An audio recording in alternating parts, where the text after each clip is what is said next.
சுரண்டி மனித உழைப்பு இங்கே மலிவாக கிடைக்குது, குறைஞ்ச விலைக்கு கிடைக்குது.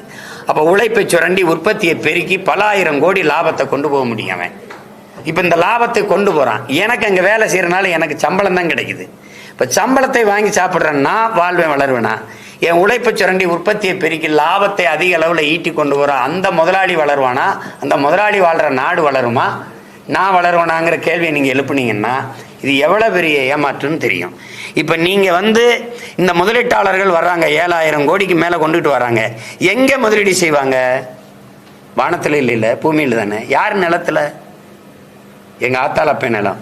ஒரு விளைநிலம்ங்கிறது உருவாக எவ்வளவு காலம் ஆகும்னு உங்களுக்கு தெரியுமில்ல? விளைநிலங்களின் வளங்களே ரொம்ப குறைவு. பல ஆண்டுகளாக எங்கள் பாட்டை முப்பாட்டை உழுது விதைச்சி வேர்வை சிந்தி ரத்தம் சிந்தி தெல்லு புழுதியாக்கி விளைநிலமாக மாற்றி வச்சுருக்காங்க. படக்குன்னு ஒரு அந்நிய முதலாளிக்கு பறித்து கொடுத்துருவீங்க. இதை வளர்ச்சின்னு கட்டமைக்கிறீங்க. இது எப்படி ஏற்கிறது சொல்லுங்கள்?